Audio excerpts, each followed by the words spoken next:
आऊज़ुबिल्लाहिमिनश्शैतानिर्रजीम बिस्मिल्लाहिर्रहमानिर्रहीम। मैं हूं आशिक हुसैन पठान और आप देख रहे हैं YouTube channel biology with genius. मोहतरम स्टूडेंट्स, लास्ट लेक्चर में हमने क्लास फर्स्ट ईयर में यानी जो वाटर के बारे में पढ़ा था, तो वाटर की प्रॉपर्टीज पढ़ी थी, फिजिकल, बायोलॉजिकल, केमिकल प्रॉपर्टीज। उसमें कुछ प्रॉपर्टीज वाटर की जो है वो रहती हैं। आज हम वो कंप्लीट करेंगे क्योंकि ये बहुत ही इंपॉर्टेंट टॉपिक है, बायोकेमिस्ट्री का टॉपिक है। तो आज हम जो रिमेनिंग प्रॉपर्टीज ऑफ वाटर हैं, यानी जो वो प्रॉपर्टीज जो लिविंग ऑर्गेनिज्म में कोई ना कोई रोल प्ले करती हैं, उनके बारे में डिस्कस करेंगे। तो उसमें हमने पहले water as a based solvent पढ़ा, उसके बाद हमने हाई स्पेसिफिक हीट कैपेसिटी पढ़ी। आज हम पढ़ेंगे सबसे पहली जो प्रॉपर्टी है वो है हीट ऑफ वेपराइजेशन। ये एक वाटर की प्रॉपर्टी है, that is called heat of vaporisation. Heat of vaporisation. सबसे पहले हमें यह समझना चाहिए कि व्हाट इज वेपराइजेशन। देखें, जो मैटर है उसकी स्टेट्स होती हैं, यानी मैटर अपनी states on the basis of pressure, temperature change करता रहता है। तो ये जो पानी है ये भी तो मैटर है। एक्चुअल ये इस एटमॉस्फेयर में, हमारे एटमॉस्फेयर में ये लिक्विड फॉर्म में है। तो जाहिर बात है ये अपनी जब टेम्परेचर हम ज्यादा या कम करते हैं तो ये अपनी फॉर्म चेंज करता है, यानी आइस में कन्वर्ट होता है, स्नो में कन्वर्ट होता है, ड्यू में कन्वर्ट होता है, वेपर्स में कन्वर्ट होता है। तो ये डिफरेंट फॉर्म में कन्वर्ट होता है। ये सारी वाटर की फॉर्म्स हैं। तो ये जो वेपराइजेशन है, यानी कि the conversion of liquid state into vapour form, यानी कोई लिक्विड फॉर्म में चीज है वो जब गैसियस फॉर्म में कन्वर्ट हो रही है, वो जब वेपर में कन्वर्ट हो रही है, तो इस फेनोमेना को हम वेपराइजेशन बोलते हैं। अब यहां पर होगा हीट ऑफ वेपराइजेशन। इसका क्या मतलब होगा? इसका मतलब ये होगा कि the amount of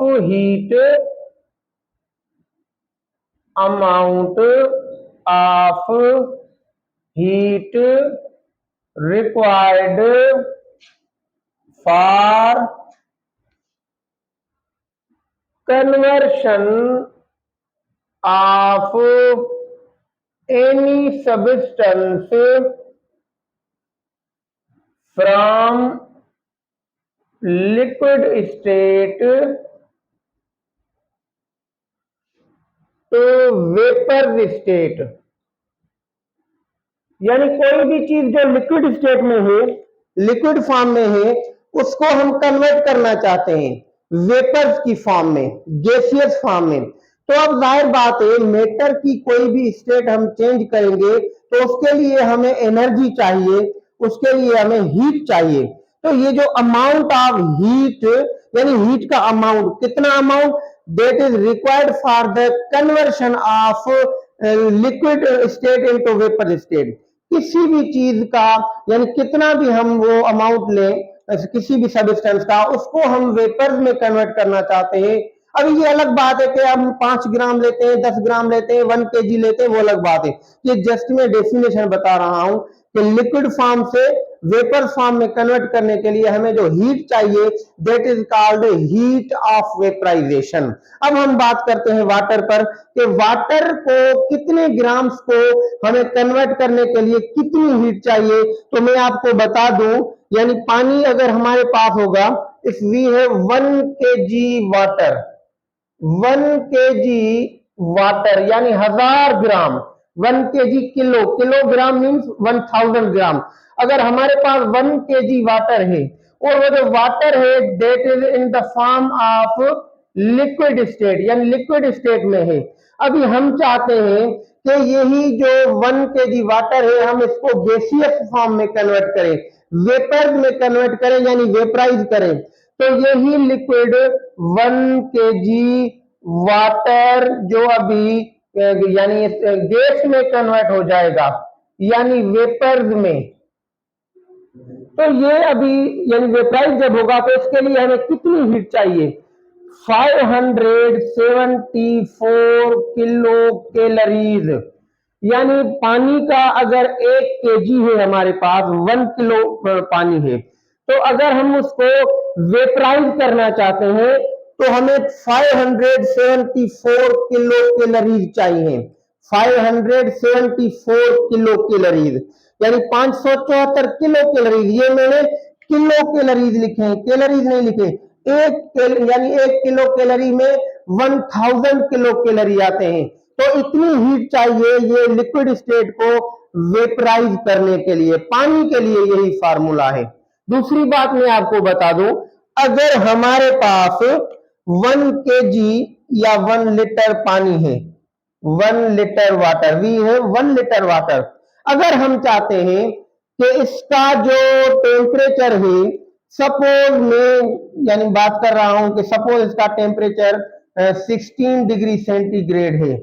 अगर हम चाहते हैं कि सारे वाटर का टेम्परेचर जो है वो 1 डिग्री कम हो जाए, यानी 16 से 15 हो जाए या 25 से 24 हो जाए, तो इसमें क्या होगा कि यही मतलब वाटर जो है ये 998 यानी 998 ml रह जाएगा। 2 ml जो होंगे वो वेपराइज हो जाएंगे। यानी वो क्यों वेपराइज हो रहे हैं, जो 2 ml पानी में से 1000 में से वो क्यों वेपराइज हो रहे हैं?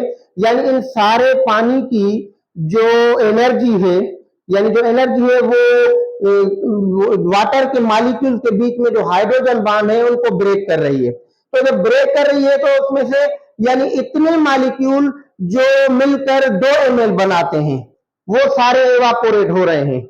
यानी वो क्यों एवापोरेट हुए? क्योंकि उनके बॉन्ड ब्रेक हो गए आपस में, तो वो हल्के बन गए, तो वो हवा जो है उनको ऊपर ले गई, तो दैट इज कॉल्ड एवापोरेशन। तो ये एवापोरेट हो गए। 2 ml हम लूज करेंगे, बाकी जो हमारे पास 998 ml बचेंगे, इनका भी टेम्परेचर जो होगा वो नॉर्मल से कम होगा, यानी 1 डिग्री सेंटीग्रेड कम हो जाएगा। अगर 25 है तो 24 हो जाएगा। यानी ये जो 1 डिग्री सेंटीग्रेड टेम्परेचर कम हो रहा है, ये हीट खर्च हो रही है उन वाटर मॉलिक्यूल पर जो मिलकर 2 ml बना रहे हैं, अभी वो एवापोरेट हो रहे हैं। इसी हिसाब से यानी जो है 2 ml पानी हम लूज कर रहे हैं और सारे पानी का बकाया जो है उसका टेम्परेचर 1 डिग्री सेंटीग्रेड कम हो रहा है। तो ये जो यानी फेनोमेना है, हम इसे बोलते हैं हीट ऑफ वेपराइजेशन। तो ये जो हीट ऑफ वेपराइजेशन है ये वाटर की हाई है, यानी हम बोल सकते हैं water has high heat of vaporization, low नहीं है। देखिए ना बाबा, यानी इतनी हम हीट दे रहे हैं तभी वो वेपराइज हो रहा है। ऐसा नहीं है कि हम 1 कैलोरी दे रहे हैं लीटर को, 5 कैलोरी दे रहे हैं या 100 कैलोरी दे रहे हैं। मतलब यही है कि हम 574 किलो कैलोरी दे रहे हैं, तभी ये हमारा 1 kg वाटर जो है वो एवापोरेट हो रहा है। अभी ये जो प्रॉपर्टी है वाटर की, ये भी डिपेंड करती है हाइड्रोजन बॉन्ड पर। यानी ये property it also depends upon hydrogen bond. ये प्रॉपर्टी भी हाइड्रोजन बॉन्ड पर डिपेंड करती है। जिस सब्सटेंस में हाइड्रोजन बॉन्ड यानी ज्यादा होंगे, हम वाटर के लिए बोल रहे हैं, हम वाटर के लिए स्पेशली बात कर रहे हैं कि जिस सब्सटेंस में यानी वाटर में क्योंकि हाइड्रोजन बॉन्ड ज्यादा है, तो इसी वजह से वाटर के हाइड्रोजन बॉन्ड ब्रेक करने पर यही एनर्जी खर्च हो रही है। तो हम बोल सकते हैं कि water has high heat of vaporisation, जैसे हाई स्पेसिफिक हीट कैपेसिटी वैसे ही ये इसकी प्रॉपर्टी। अभी इसका बेनिफिट क्या है लिविंग ऑर्गेनिज्म में? What is the application of this property, advantage of this property in life? Living में इसका क्या मतलब फायदा हमें? तो लिविंग में फायदा ये है कि जैसे अभी गर्मी है, तो ये हमारा जो पानी है, जब गर्मी बढ़ जाती है तो हम बाहर से गर्मी गेन करते हैं, हीट गेन करते हैं, तो हमारी बॉडी का टेम्परेचर बढ़ता है। बिकॉज वी आर एंडोथर्म, हम अपनी बात कर रहे हैं, तो हम हमारी बॉडी अपना टेम्परेचर मेंटेन करती है। तो जब हीट बढ़ रही है, टेम्परेचर इंक्रीज हो रहा है 37 डिग्री सेंटीग्रेड से, तो बॉडी जो है वो हीट को लूज करना चाहती है for the purpose of maintenance of temperature, यानी थर्मो रेगुलेशन के लिए। अब 38 बन गया बॉडी का, तो ये 1 डिग्री सेंटीग्रेड लूज करना होगा। तो लूज करने के तो काफी मैकेनिज्म्स हैं, तो एक ये भी है, यानी हम जिसे बोलते हैं पर्सपायरेशन। ये जो हमारी पर्सपायरेशन यानी पसीना आता है, यानी स्वीटिंग होता है, इसे बोलते हैं पर्सपायरेशन।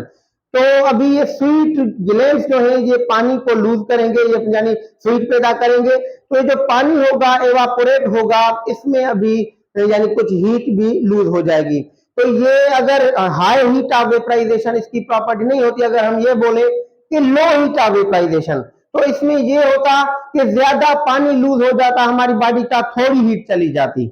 अब ये फायदा हो रहा है कि हम थोड़ा थोड़ा पानी जो है वो बॉडी का लूज कर रहे हैं, और ज्यादा यानी ह्यूज अमाउंट ऑफ हीट जो है वो हम लूज कर रहे हैं। तो इसी हिसाब से बॉडी पानी कम लूज कर रही है, हीट ज्यादा, टेम्परेचर भी मेंटेन हो रहा है, और लिटिल अमाउंट ऑफ वाटर हम लूज कर रहे हैं, जो वो हम रिक्वायरमेंट पूरी कर सकते हैं। अगर लो हीट ऑफ वेपराइजेशन होती ये प्रॉपर्टी, सपोज करें आप, तो क्या होता, 1 डिग्री सेंटीग्रेड बॉडी का टेम्परेचर कम करने के लिए तो बॉडी से पता नहीं कितना पानी लूज हो जाता, टेम्परेचर में डिफरेंस बहुत कम आता।